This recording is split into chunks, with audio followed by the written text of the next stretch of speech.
Good morning and welcome to Morning Coffee with Brigid. I'm Brigid Burke and it is Monday the 23rd of September. As you can see, it's a little bit dark in here and I don't know what it is. Good morning, Alex. Just noticing, it's like every morning my fringe, it's like, good morning, April. Good morning, Pat. My fringe is just kind of, it's like these, I don't know why. It's cut evenly, but I don't know. Anyway, enough of playing with that.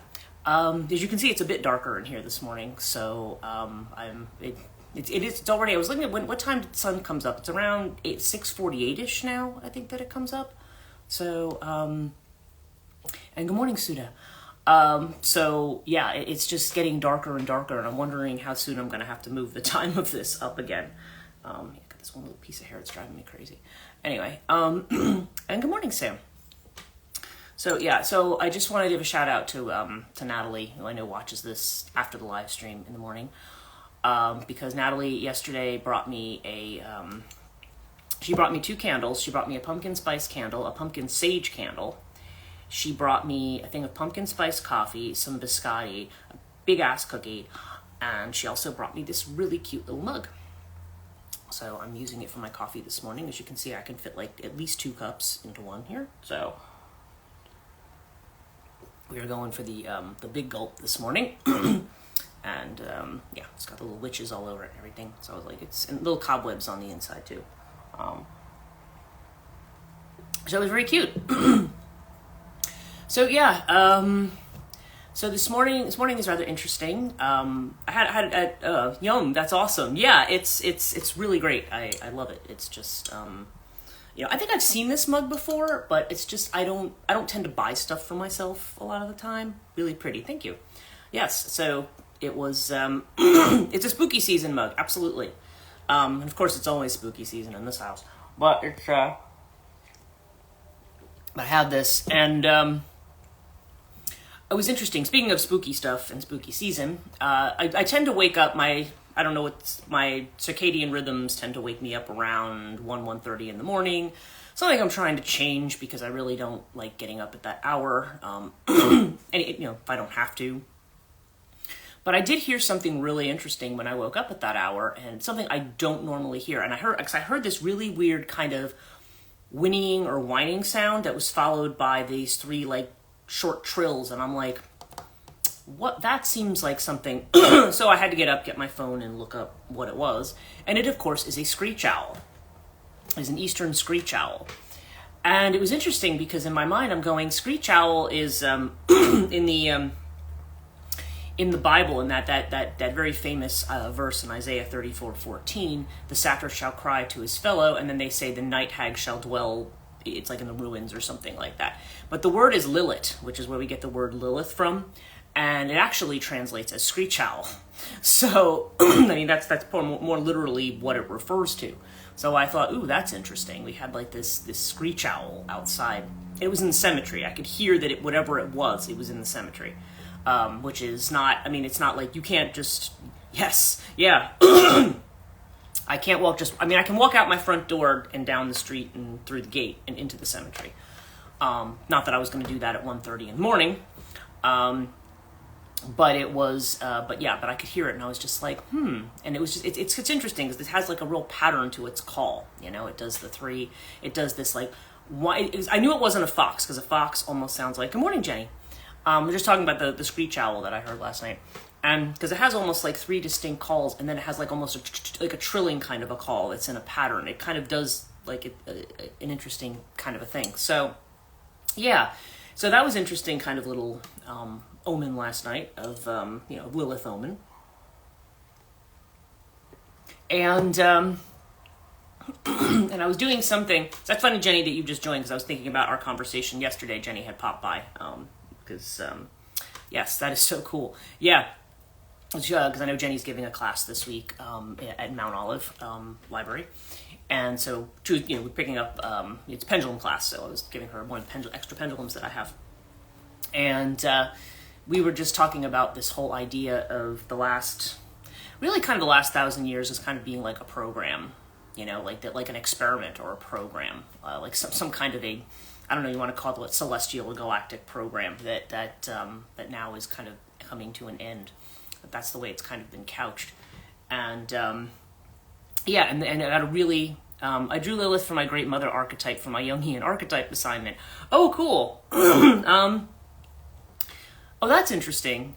Yeah, it's, because she is kind of that archetype of the feminine that, well, there's the mother archetype, and then there's the quote-unquote terrible mother archetype, but she's also a very strong anima figure as well, very strong anima figure, and all of the aspects of the anima that Jung would probably equate with, he always says the anima like injects her poison. I think that's the actual phrase he used. What it is in German, I don't remember, but it's the idea that she does that. Although he indicates that this is only part of the process, and he says, so when he was talking about when two people fall in love, he says the anima injects her poison, or at least where there's an attraction. And that, he says, but sometimes, this condition is, how it seems, can also sometimes lead to true love. So he was talking a bit, that was in one of his essays on the anima. I can't remember which one it is now, but I remember that phrase coming up. I always thought the anima injects her poison, which I thought was interesting. But the message I had gotten from Azrael this morning was that he was referring to he was calling it the conclusion of his name. And, and it was so, I felt like it was like saying there's almost a conclusion to the invoking of his name as what we'll call the ultimate. I'm sure there still will be people who do that, but he was talking about, he's continually talked about these 9 angels who were not willing to let go of the program, so to speak. And he was saying that, they don't and literally what he ended this morning with was that they don't understand that she is, they don't understand that she is the God. That's what they said. They don't understand it. Literally, those are the words that came out. He don't understand that, that she is the God. So it's so interesting. Yeah, it just seems like there just seems to be stuff happening behind the scenes, stuff that's still working on transitioning us into whatever this new space is, which very much seems to be connected to the feminine. And he had said to me, this is the work that, he said to me, he said, this is the work you're called to do. You're called to do this work of bringing people to, not trying to like convert people to a new religion kind of thing, but to get people kind of in the feminine space, which as we know is not just about, when we talk about being in the space of the feminine, we're talking about just a whole different mode of being. And that's what a lot of what we're doing with, not only with the way that I do coaching, but also like the intuitive development classes. We had our class yesterday. That was kind of fun. People who were there, I think that was kind of fun, right? We were playing around with the pictures. Took a little bit more time than I wanted to try to like download and get things. But, and of course I made a mistake, and preview likes to show you the name right at the top. So that kind of didn't work for the first one. But, yeah, but we had all of these little things that we were doing with trying to understand the way, really trying to talk about the language of the unconscious, which is not a language that is a language in words, so to speak. I mean, we translate everything into the words in our ego consciousness, but it's not, it's a truth that's not arrived at through words. Okay, it's through image. And so we were doing a lot of work with image yesterday, which was kind of fun, I thought. And trying to get a sense of things. I think next week we're going to kind of build on that with looking at with oracles and oracle decks. So today, I fall back to sleep and then I wake up kind of late, and it was lots of fun. Yeah, it was. It was kind of a fun class yesterday. They're actually meant to be kind of fun. I think when we think of class, we think everything's like really, really serious. And I forgot to reiterate to people in the class, who are interested in enrolling in the ISFM. I especially wanted to say to Allie because she's been on my Patreon for years, and they get free classes as a benefit. So even if she didn't want to join the school, she could audit a certain number of classes. She might even be able to do up to 4. I can't remember, for free, just by virtue of the fact that she's been a contributing member for so many years. I'm allowing audits, and then if they want to do the project, it's an extra fee. But but there's that kind of a thing. And of course, just reiterating that the project is not meant to be this this scary thing for which somebody's going to judge you and crack the whip. And the whole point is to be encouraging about it. So hopefully we can get some more people to join in. I'm going to be doing 2 live streams this week. The Friday one I haven't totally set yet. I'm waiting to see what Joanna hasn't. She told me she could do the Friday live stream, but she hasn't. I asked her to confirm the time, and I haven't heard back from her. And Kate also might be able to join the Friday one. Good morning, Melissa. And so Wednesday, Max and I are going to do a live stream because that's the day he's available. And Friday, I'm going to be doing the live stream with Kate and Joanna. Possibly both of them, at least Joanna. And so we're just going to be talking about, the different topics that we're talking about in the school. And you've kind of joined twice. That's interesting. Or I don't know if there's on 2 different accounts there, but we have, so we are, so we're going to be doing these 2 live streams this week just to try to talk a little bit more about stuff. I know Max and I are trying to work out about having some kind of a creative workshop like the one that we've talked about. And it would be good if it was something maybe we could offer. See, Saturdays are going to start to be hard for me in October because I'm teaching an intuitive development class in person, and I'm also teaching Reiki 1 over in Milford. It's possible we could do it Sunday morning, and then I could do the other class in the afternoon. Sunday morning might be good too, because it might be something where the people who are in the UK or who are overseas might be able to participate because it would be an afternoon class for them. So we'll see. But I'm thinking I would love it to be like a 4-week seminar, but I don't know. I have to think about paying people too. And I'm kind of feeling like we used to have something when I was in grad school. We actually had like a dissertation prep class where we actually had exercises in academic writing. So this would not be like a dissertation prep, but I'm thinking about it as being for people who are doing the creative project. It's like, okay, let's talk about how we do creative projects. You know what I mean? Like adding a session for that where people can, where I'm hoping like that Max and I can be the ones to kind of moderate that, because I know he's really, and like I said, even because I know, I'm not sure about Kate. Kate is what else she does. I know she's an academic writer. She's an anthropologist. She does ethnographies and stuff like that. Joanna, I know, is also a photographer. Max is also a musician, and Max also writes poetry and has written stuff. I've written fiction. I have written poetry, although I'm better at writing fiction. So we've got kind of like the art, music, like all those angles covered. So we could talk about like doing like, having prompts and doing like sample projects or something just to see what people could do. And making that as part of the curriculum, like making it free for people who are already enrolled and have already paid the full amount. And then having a fee for people from the outside who might just want to join it just to play around and see what they feel comfortable with. It might, especially people who might be interested in joining the school in the future, but maybe don't want to do it right now. So I don't know. I'm toying the idea around. I'll probably discuss it with him on Wednesday, but I think Max and I are probably also going to talk about the ways in which, creativity is expressed, or the ways in which you work with story. Because he says, I'm not sure I'm totally prepared to talk about the thing I'm going to be lecturing on, because he's not going to be lecturing until like November. And I know that we all have to kind of put our stuff together. So I was just like, no, we don't even have to talk about that. We could talk about that in the most general terms, but I just want to have some conversations there so people can come on this live stream and see me. They don't necessarily get to see the other teachers because they don't come on. So I would like people to be able to kind of be introduced to them. Can't wait. Yeah, it's going to be great because like I said, everybody who's teaching is really, really good. I knew what you meant there. So it's going to be, I'm excited for it, but I have a lot to do this week. Also expecting the insurance adjuster to call me this week for people who know about my car and what happened to that. So, actually Jen had come by yesterday and she had said, she saw my car like up close and personal. She's like, yeah, you could try that. So I was like, okay, good. I have an opinion of somebody else other than me looking at it going, I don't know. But yeah, in any case, I'm going to have to do some fixing up on that this morning before I go out.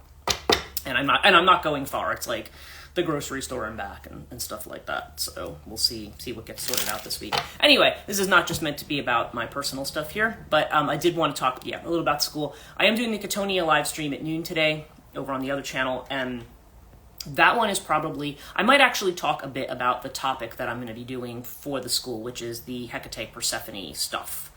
I think that's an appropriate place to talk about it. And as far as readings go, I've done Aries through Leo. I just have to do Virgo this morning. Because yesterday, we finished a little bit late with the intuitive development class, and that was the last reading that I had to do, and I was just tired, and I was just like, you know what? I'll do it tomorrow morning. Because everything else is ready, uploaded, just about ready to be uploaded and ready to go. So it won't take me long to get everything sorted out this morning. So people who are looking for the Aries through Virgo tarot readings, they'll be up today, soon. Okay, so I just thought, rather than pick on a particular topic, because when I was playing around with the messages this morning, I didn't feel like, I don't want to do repeat topics. I don't want to talk about the same stuff over and over again, you know? And, and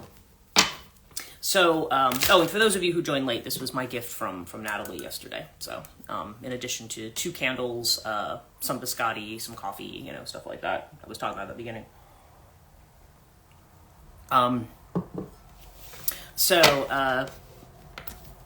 Okay, so what I'm going to do is I'm going to actually just start with doing some readings. And I thought it might be fun. We were talking about this deck yesterday in the intuitive development class, and that is the Shadowland Lenormand deck. So I rarely use Lenormand, but I'm just curious to see what it turns up this morning. There was a time I was using it a lot. Like when I was in Ireland, I remember I was using it a lot for different things. So I'm just going to see what kind of a general thing it comes up with. I just figured this would be kind of what I call a wild card day. And just see what we come up with. Okay.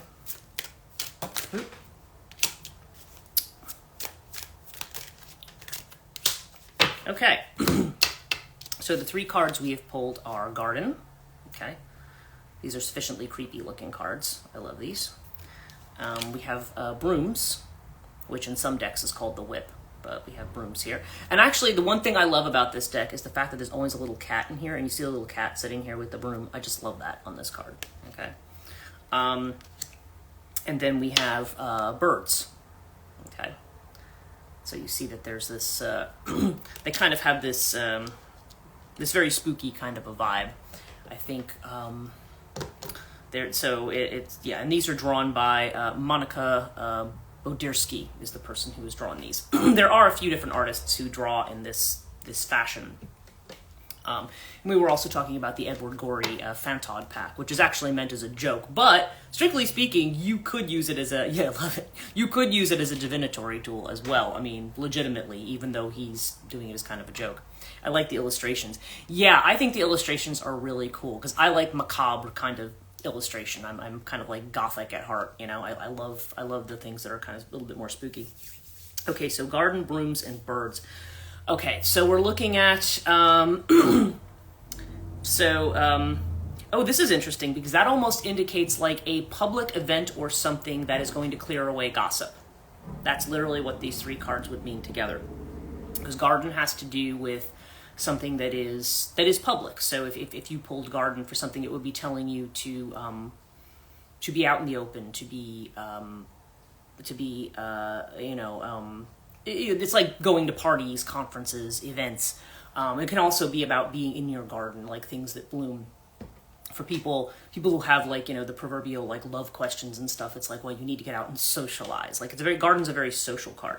And Brooms is about clarity. It can be about criticism, okay? But it's also about clearing things away that are not true or not legitimate.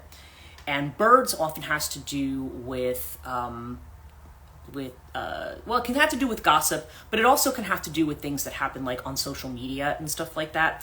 There's the element of chatter to Birds, that the idea that there could be people talking about something. So I feel like this is almost like saying a public discussion of something, or an upfront or open discussion of something, will clear away anything that is rumor, or anything that is, that is spoken in a way that is meant to be more gossipy or more secondhand. There seems to be a message about saying things up front and to people's faces, so to speak, or at least, like I said, just having some kind of an open forum. And I don't know how that's applying for people here. I don't know if there's situations where there are misunderstandings. One of the cards I did pull this morning was the Mercury retrograde card. So I don't know if there's been some miscommunications for some people. This may be saying that being public and open and talking about something openly in a public setting will clear the air, so to speak, from people who may be spreading things that are not true. Okay, so that's kind of an interesting reading that we have there. And that's how Lenormand works. It's just kind of this short burst. There are Lenormand spreads that you can do, like there is a 9-card spread and things like that that you can do. But generally, it's meant for kind of these short, quick messages. Lots of things swept under the rug in my in-laws' family. Clarity and truth is needed. That checks out for me. Okay. And yeah, actually, I'm wondering if there isn't going to be a kind of similar situation today. In my own family, in the, I don't know, do I want to say extended family? I guess it's not really extended because it is up close and personal. It does have to do with some of my in-laws as well. So, yeah. It's, we'll see how all of that plays out today. I'm sure I'll have some messages later today about that. But, so let's just see what we have from the, from our Black Moon spread. Black Moon astrology cards, okay. So our first card is the Sun, okay. Let's see what we have here. Oop. Wow. Is this the right number? Oh, it's exactly the right number of cards, so this is clearly the right one. Okay. Yeah, so our first card, I love Lenormand. It can be kind of direct. Well, yeah, exactly, and that's the thing about Lenormand. The readings I tend to do here tend to be more what I call psychological readings. Like, they're meant to be more about the influences, about things that are going on, rather than about specifics that are going on in somebody's life. But it doesn't necessarily always have to be used that way. I just think Lenormand is better for that. Like, if somebody has a direct question about something, Lenormand can sometimes give you a much more straightforward answer than sometimes than tarot does. Sometimes, and cartouche even. Like, sometimes I feel like it kind of makes this vague thing of like, well, there's something you have to give up, and you're kind of like, well, what? Like, what is it? What is it I'm supposed to do here? There is kind of an element of that. So, so I thought, trying to play around with that and kind of see what came up. But this is an interesting reading. Okay, so the first thing is Sun, okay? So this is where we're shining a spotlight on things. The Sun card has to do with the areas of our life where clarity, you were actually just saying about clarity, 100%, eventually the truth always rising to the top, so to speak. Yes. And this would definitely be about shining a light on something, like seeing something in broad daylight rather than in that kind of obscure moon kind of a setting. And it's in the environment of Sagittarius, okay, which we know is strong Jupiter energy. And what does it say? I see, Sagittarius is I see is the verb, the kind of the verbiage that we have here. And Sagittarius energy is expansive, it's free, it's flexible, it's unconventional. It's about the ways in which we express ourselves or the things that we are learning. Now, it could quite possibly, it could be talking about, we've been talking about the school this morning, so it could be related to that because Sagittarius is 9th house energy, and that is higher and continuing education, right?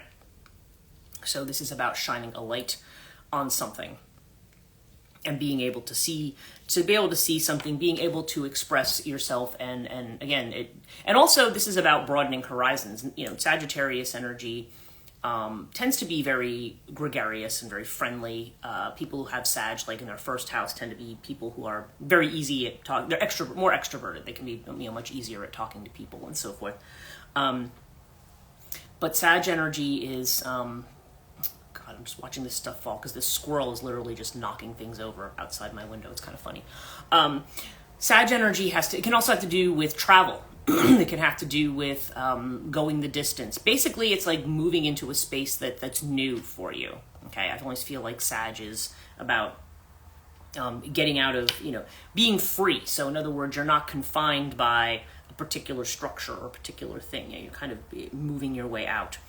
Now, what is unseen right now? We just talked about the sun. We see the moon is the aspect that's unseen in this reading. Okay, and the moon here, okay, so the moon, just as the sun is what we have the spotlight shined on, the moon card has to do with, what is felt. It has more to do with what is felt, what is perceived, and that is the factor. Okay, so it's interesting. If the sun is kind of setting the stage for what the situation is, shining that light kind of and expanding, the card position is what you are not aware of. Okay, so the moon has to do with what is felt, what is intuited. So there's what we see in front of us. There's the path in front of us. There's the possibilities in front of us that Sagittarius mentions. And with the moon card, it's saying, you've got to think about what's felt, or you've got to take into account what's felt, or what's intuited, because there's something, it may be showing you something that you're not seeing about a particular situation. Okay, so the moon, this is about factoring in the unseen, not just what is obviously in front of you, in front of your eyes. Now, this is the advice or action that it's giving you. So it's interesting. So we have Gemini, I think, right? And I mean, this may have a little bit to do with the whole masculine feminine thing, right? Because the sun is that kind of masculine energy. We think of it as that fiery solar masculine energy. And what's hidden, or what we're not really seeing, is the moon, which is more of that feminine energy. Now, again, you could argue about whether the moon and sun and moon are masculine and feminine. In certain cultures, they're not. Like Egyptian culture, they're not. That's kind of the reverse, I guess. Or there's a actually, even in Hinduism, I think the moon is masculine as well. Chandra is a masculine presence, but although I don't know. No, Chandra is. There's a god of the moon, and then there's also the spouse of Surya, the sun. You have the moon and the mansions of the moon. So anyway, there's these different kinds of things there. But Gemini has to do with what's expressed, or what's put into words, or what's communicated. Okay, so it's interesting. We just did a Lenormand reading that said that bringing things out in the open will clear away anything that is gossip or rumor or maybe even untruth about something, like clearing the air. So it's almost like saying we have this idea of speaking about something, of letting something out, of airing it. Gemini is about communication, and it's about interpreting things with the mind. Okay, so there has to be this balance. We're looking. I think what this may be saying is that we may be looking to expand purely from, even in spite of what we may be doing with our intuition and so forth. I feel like it's saying we still may be looking at things from a sun-centered perspective, I think. I've officially given up on certain topics.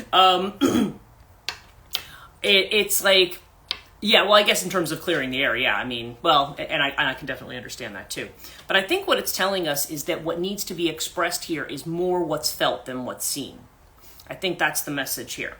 And that if we're going to expand in a new direction, it's more about what's felt and what's intuited, rather than just what we can logically analyze and dissect. I mean, obviously with Gemini, you're doing a certain amount of that. Whenever we talk about things, like even me talking about things now, we're doing a certain amount of analysis and dissection, right? We're kind of looking at things. But that to me, that's interesting. So it kind of jives with what the Lenormand reading says, which is like, you can clear the air and clear the space by talking about what's felt. Like if we want to move into a space of expansion, we need to get to what I'm calling the feminine with a capital F. We need to get to that. again, because a lot of times, okay, what we tend to do is when there's a certain topic, or if we're in a certain type of crisis, or if there's a bottleneck or a tension in communication, or a stalemate, I guess that's more the word that I'm looking for. If there's more of a stalemate in communication or a tension, then the way that we tend to manage things is we go with what we see in front of our face, first of all. We'll just say, or we make a decision based on, well, logically, this appears to be this way, this appears to be this way, so that's the way I'm going to make the decision. Or I'm going to make a decision about my future based just on what's going on right now, what I can see with my eyes, what's there. And I'm going to make decisions about how I'm going to expand my horizons and do things based on what I can see. And this is saying you need to take this into account. You need to have this, I guess we could call it balanced. But you need to make sure that what is felt or intuited is taken into account. Because sometimes what will happen is we will have a very strong feeling about something. But because the feeling doesn't seem to match what we rationally see. Like if I give the example of having to do with finances and money, I may be wanting to make decisions based on what's in my bank account right now, even though I have this intuition that there's going to be money coming in. I'm just giving this as an example. Oh, something's very loud out there. So it's so you have this. So I have an intuition about something. And so I may want to make a decision, but my gut may be telling me, even though apparently that seems like the right thing to do, given, maybe what's in the bank account or, certain things, maybe you should do this or do this or do this, because this will bring this in or that. It's saying go with what you feel. And if what you're feeling is telling you, no, don't do that right now, or do this instead, I don't know. It just seems like there's a need to express or communicate. I think this has less to do with that kind of a stuff and more to do with communications that we have, or the things that we are trying to get across to other people. It does make me think about the fact that this eclipse we've just had has been very much about, for a lot of people, about family stuff. Or about stuff that we discover about people or about situations. So it could be that what's apparent versus what we felt. You ever have that with people where you have an intuition about somebody, and even though everybody may vouch for you that this person's a great person or this and that, your feelings tell you otherwise, or your feelings tell you I'm not sure I should trust this person or whatever. A lot of times, sometimes we may, and especially, I think I've talked about this, we tend to chastise ourselves and say like, oh, here you are being prejudicial. You're judging that person before you get to know them. You wouldn't want to be judged this way, right? That's kind of the moral way that we look at it, right? But the reality is that our gut may be telling us something. Other people may not be seeing that, okay? And I think, I can think of an example. One of my nephews had a girlfriend for a long time. They dated for a very long time. I want to say it was a number of years. And I remember when there was my other nephew was getting married. I came for the wedding, and she was there, and she seemed like really nice. I remember my mom, listen to me, oh my God. I almost called my sister my mom. Now, there's a Freudian slip for you. I almost feel like sometimes they were like the same person. But they're certainly not now, but at the time. But my sister had said to me, his girlfriend, she's so great. She's like a really great person. Like if I was old and sick, I'd rather have her take care of me than this other person. Like all this kind of stuff. Because she's so this and that. And I met her, and I was just like, so at first she seemed like really, really cool. Very bubbly, very nice. But I don't know. I just started to feel something from her. And then she started to behave a very different way towards me. Because when you're a very intuitive person, sometimes when people, I don't know why, with me, people seem to think that I can see through them. Okay? And I think she almost kind of could sense that I could see more about her than other people could see. And so she started to get very uncomfortable. and she kind of almost shut herself off. Mirror game, yeah, right. Yes, it's 100% a mirror thing. She's looking in my face and she's seeing, but that's the way it is. A lot of people, yes, I was just talking about that yesterday. People don't like me sometimes because I can see them. Yeah, I had that problem at my job too. I had people who, I never was mean to these people, even if I didn't like these people. I was never mean. I always come in, you always say, oh, good morning, how are you? You know, you're very pleasant, you know. And then you just go about your business. And if they come to you and with certain things, and then you say, and then I say, yeah, okay, but you know, even if I want to tell them stop minding other people's business and worry about your own job, I always try to do it in a way that was, you know, nice, not mean. But inevitably, these people, even if I was just kind of would listen to them and go, oh, okay, you know, and then just kind of go away. Later on, they would tell everybody else that they were scared to death to, yeah, it's a threat. They say, I'm not going to her office because she's just, you know, I'm this terrible person. And I'm like, I've never been mean to this person, ever.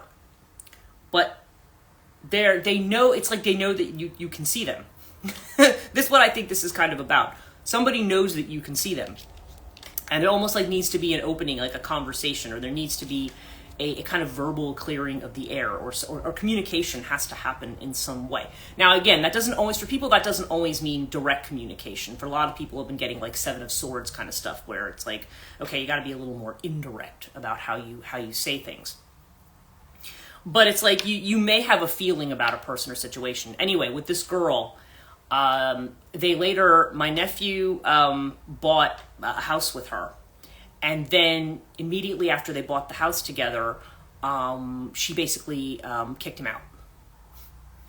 And and then she was doing all these things. And she basically, I think she screwed him out of certain monies that he had and that he had saved up too. And it turns out she had been like, I don't know, I think she had been like a previous like heroin addict or something. Like there was something about her that, the gall. Yeah, exactly.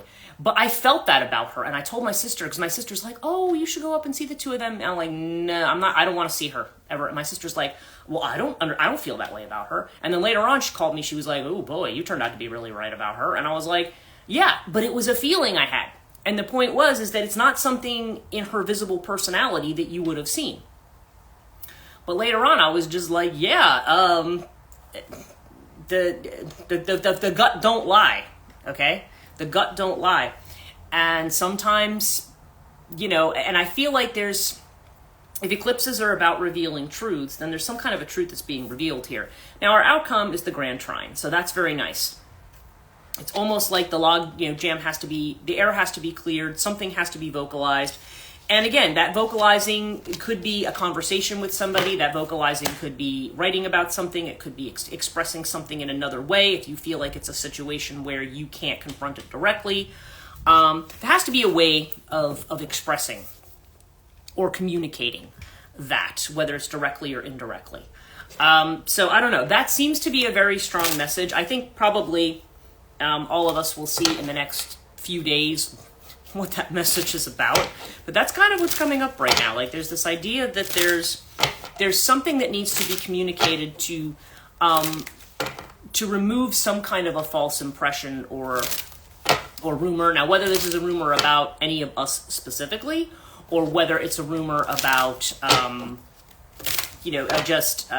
or whether it's just clearing up, seeing something about another person that might be hidden. I feel like it could go either way, but brooms is kind of like, let's get rid of the BS. Like you're taking the broom and you're sweeping out all the things that are that are untrue here. So I don't know, interesting. It's kind of hard for me to articulate this morning, but I'm like, I feel it. It's almost like saying what your intuition is communicating is going to be more accurate than what your eyes are communicating. Okay? So it's a darn good thing that it's good thing we're all doing intuitive development here, right? Okay, so here's our regular Osho Zen. So what's our first card? Trust. You're coming in clear. That's good. I'm glad I'm coming in clear. That's because it's definitely definitely an interesting energy. I guess part of it is just that I'm not entirely sure yet what it means, maybe even what it means for me. I'm just kind of like, what's that about? Well, we have the trust card here. So yeah, and this is water energy. This is actually I think this is the Page of Cups card. So there's this sense of trusting, taking that leap of faith, and trusting your intuition. Okay, water is your intuitive faculties, right? And the inner feeling of which we are unaware are the possibilities. Now, the twos, of course, have to do with when we're at crossroads, right? We were talking about this the other day. Crossroads, when you have choices about things. And this is about looking at all the possibilities, because we may not be doing that. We may not know what all of our possibilities are. I'm trying to figure out what animal that is that's making that noise back there. Might be, I'm not sure if that's the chipmunk. Anyway, but possibilities. Soaring above and looking at the possibilities, which is probably another reason why we don't want to do this from the perspective of just the mind and what we see in front of us. The external feeling of which we are aware is source. Okay, now this, of course, is a very solar-looking card, but when we think about it, source is that internal fire. So source is where we want to, that is what we want to trust, because source is going to show us what our hidden possibilities are. Our intuition is going to tell us what our hidden possibilities are. This is where the clarity is. So, the advice card we have here is the Chariot, the awareness card. And we had this the other day too. The idea of seeing yourself for who you really are, maybe even seeing others for who they really are. Okay? There's this burning away of what's this vague, shadowy thing that's not clear, and seeing somebody or something very clearly for what it is. Like knowing what the direction is, because now you can really see what's going on inside and not just what's apparent. There is a book, and I think Pat, did you tell me, looks like the Lord Krishna to me. Actually, probably that is the internal Krishna. So there is definitely the energy in this card of, although this is a Buddhist deck, so this could be one of the Bodhisattvas, or it could be one of the Buddhas, but definitely has kind of a Krishna feel to it for sure. And so that's the idea of seeing the divine that's within. That would be kind of the inflection of that. So this apparent external that we have, seeing the divinity within, seeing what's real, and because that's what's real. I remember Alan Watts talking about it. He said, if you ever go to see your guru, and or you go to meet a guru, and you say to the guru, well, yes, I'm looking to get rid of my ego and look through, work through enlightenment, and I don't know how to do that, and I'm confused. And he says the guru will sit there and look at you like you've got 12 heads. Like, they just kind of look at you weird. And people always think, oh my gosh, the guru thinks I'm an idiot. And he says, well, what the guru actually thinks is, oh, come off of it, Shiva. Come off of it. Like, you know who you are. Don't give me this nonsense that you don't know who you are. Why are you playing this game? Because that's the way he says it. We play the game with ourselves where we hide what we are, and then we play the game so well that we forget that we're playing the game. And that's kind of what it is. You're forgetting that you're playing the game. You're forgetting who you really are. And who you really are is something very unique, very special, very divine. That's something that however you conceive of that for yourself, right? You are, we forget who we are, right? And so, this is about coming into awareness of who you are. And in that case, that's about driving your own chariot. And what's our outcome card? Yeah, we've got the Emperor here. Okay? And again, breaking those chains. Breaking the chains. This is called the Rebel in this particular deck. So this is rebelling against a system that says that you are only something that's very, very small. And also it occurs to me, in thinking about that with connection to the birds card that we got earlier, it can get really intertwined. Oh yeah, well, we all take our role very, very seriously. We all take our, whatever our current identity is, we take very, very seriously. And so this is almost like saying to us, no, just trust in it. You've got this. So you will, that's like the Grand Trine energy. You'll naturally flow into where it is that you need to be. And the birds energy, I think, could also be social energy. We have garden and we had birds on either side, right? And the broom is about clearing all of that out. So you're clearing out all of the social stuff in a way. I think that might be another way of looking at it. You're clearing out what society says you are, what other people say that you are, how other people identify you. And it's just like, no, I can identify me. I know what I am. And that's the space that you operate from. And that could be a rebellious space, because other people might say, oh, well, you shouldn't be this way, you should be this way, you shouldn't do this, you should do that. But you know what's true for you. So it's almost saying, trust that you're coming from a space that you're going to know. If you operate from this space, if you operate from the heart, if you operate from the intuition, you know what's right for you. And you can trust that you know what's right for you. That's kind of what we've been trying to get to with a lot of this intuitive, is how to trust that you know without knowing. You know without the external evidence, certain things. Okay, that you're capable of that. That there's other ways to get information other than just what you see in front of yourself as kind of objective fact. There's things that you can see there. So, so interesting message this morning. So I feel like the overall, if I'm gonna have a message for people, is just kind of like, don't pay attention to the social chatter.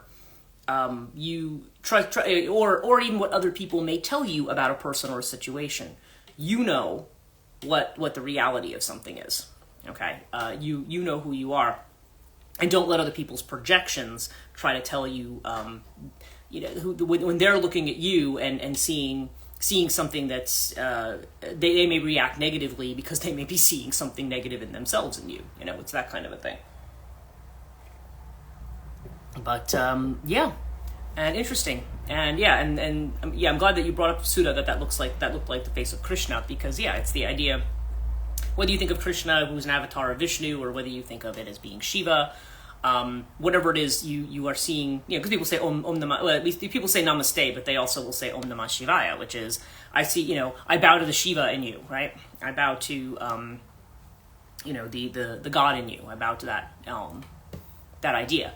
That's the idea that God is immanent, not somebody out there and we're just a bunch of imperfect whatevers. I mean, I feel like that's kind of the script. That's at least one piece of the script that's going away, is the idea that you're just, we talk about humility, and it's like, humility is just like, to me, is just more about having respect, respecting people's boundaries and things like that, and it's not about ego aggrandizement, right? About puffing yourself up.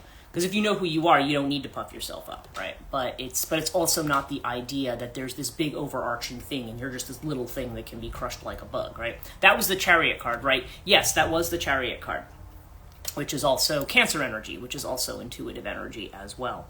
And that tends to have a different inflection depending on what deck you're looking at. So, so anyway, we're at time. So thank you guys for joining me today. I hope you all have a good week. This is Monday, so we're off to a start. Mondays are supposed to be quote unquote quiet for me, but I know I have a bunch of stuff to do today and another live stream. So, and I am going to have to fix up my car a little bit because I do need to go to the store. So, you're welcome. Thank you. You're welcome, Alex. And I have a sticker on the bottom of this. I'm taking that off. So I hope all of you have a great week. Amazing reading. Have a great day, all. You're welcome. And we'll see all of you probably tomorrow morning. So take care. Have a great day.